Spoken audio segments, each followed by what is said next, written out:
वो सुबह जिस सुबह के होने का इंतज़ार खुद रात भी करती है। वो सुबह जिस सुबह की पहली किरण तुमसे बात भी करती है। वो सुबह जिस सुबह में तुम खुद से मिलोगे, फिर अपने लिए नए सपने लिए नई राह चुनोगे। हर हर महादेव भाई लोग, दिस इज़ अ डे 2 इन बनारस। आज की सुबह तो हो गई थी 3:30 बजे। मैं सुबह बनारस 80 आ घाट पर आरती देखने गया था और अब हम आ गए गदौलिया चौक की तरफ। यहाँ पे थोड़ा सा ब्रेकफास्ट वगैरह करते हैं और उसके बाद आगे चलते हैं। अभी प्लान तो है कि काल भैरव मंदिर जाएंगे, पर अभी लग रही है भैया भूख। सबसे पहले उसका इंतज़ाम करते हैं। तो 8 बज गए। गदौलिया चौक से हम थोड़ा सा आगे की तरफ आ चुके हैं और यहाँ पे हमें किसी ने बताया कि 2 जगह हैं खाने की, नाश्ते की बहुत बढ़िया। पहली कोई छोटी कचौड़ी शाहपुरी मॉल के सामने और दूसरा एक लक्ष्मी टी स्टॉल। अब हम दोनों को थोड़ा सा टेस्ट करेंगे, फिर उसके बाद मंदिरों के दर्शन करना शुरू करेंगे आज दोबारा से। कौन सी सब्ज़ी मिलती है इसमें?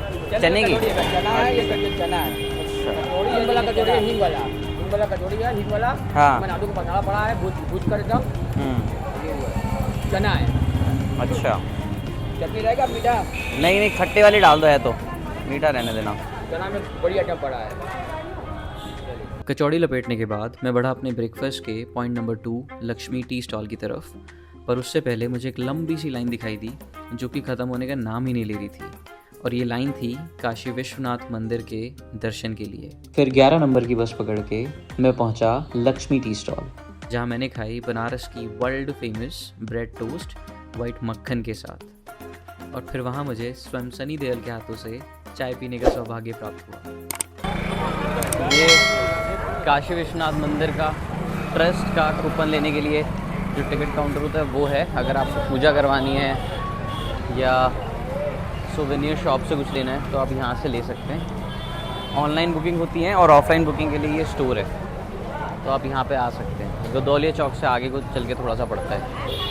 भाई जी ब्रेकफास्ट वगैरह कर लिया है और अब जा रहे हैं मन महल ऑब्जर्वेटरी की तरफ, और वहाँ जाके बताते हैं। यार आई डोंट नो कि वहाँ पे कैमरा अलाउड होगा या नहीं होगा।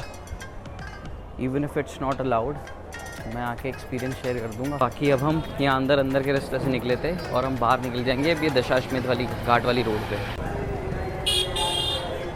ये हम आ गए हैं गदौलिया चौक से दशाश्वमेध घाट की तरफ जो रास्ता जाता है, और यहीं पे थोड़ा सा आगे जाके एक लेफ़्ट में कट है जिससे हमें मन महल ऑब्जर्वेटरी की तरफ जाना है। दशाश्वमेध घाट से जस्ट पहले यहाँ पे आपको एक कट जाते हुए दिखेगा।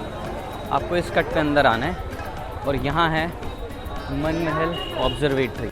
ये था ऑब्जर्वेटरी का गेट, जिसका एंट्री टिकट सिर्फ 25 रुपीज़ था, और अगर आप ऑनलाइन बुक करते हो तो वो आपको 20 रुपये के आसपास पड़ेगा। पर अंदर जो कंटेंट देखने को मिलता है, इट इज़ वे मोर।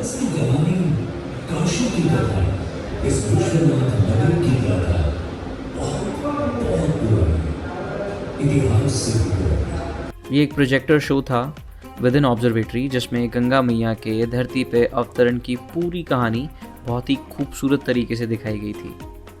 हाँ तो गाइस अभी जब मैं ऑब्जर्वेटरी देख के बाहर निकला हूँ, और भाई साहब अगर आप बनारस आ रहे हो तो कहीं भी जाने से पहले ऑब्जर्वेटरी जाना, और उसके बाद जो आपको यहाँ की जगह का एक्सपीरियंस होगा, आप एक एक चीज़ से रिलेट कर पाओगे।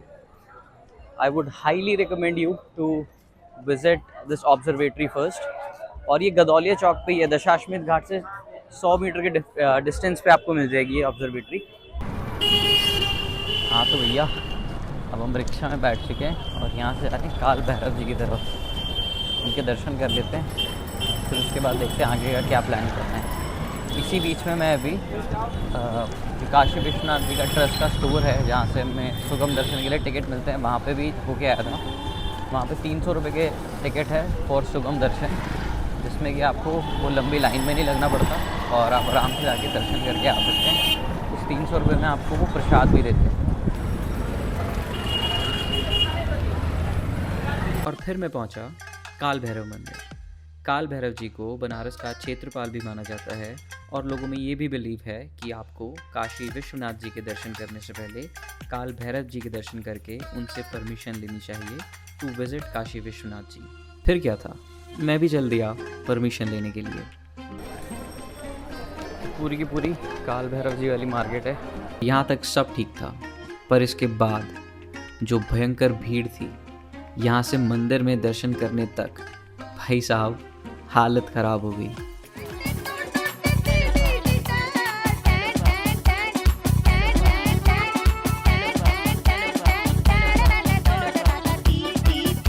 तो भाई लोग काल भैरव जी के दर्शन कर लिए हैं। भाई साहब इतनी भयंकर भीड़ थी, मैं क्या बताऊँ,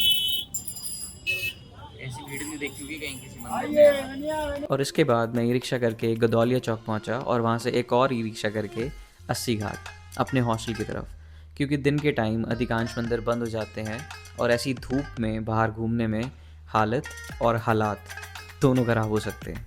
हॉस्टल में 3 घंटे आराम करने के बाद मैं शाम को फिर से बाहर निकला था, जहाँ पे मैंने बहुत सारी चीज़ें एक्सप्लोर करी और वो आप नेक्स्ट वीडियो में देखेंगे। Thank you for watching the vlog till here. अगर आपको व्लॉग्स अच्छे लग रहे हैं तो प्लीज़ सब्सक्राइब द चैनल और आप इसे अपने नोन के साथ, अपने फ्रेंड्स के साथ शेयर कर सकते हैं जिनके साथ आप बनारस जाने का प्लान कर रहे हैं। This was my video number 2। इसका एक और पार्ट आएगा, that's going to be the third and the final part. हर हर महादेव।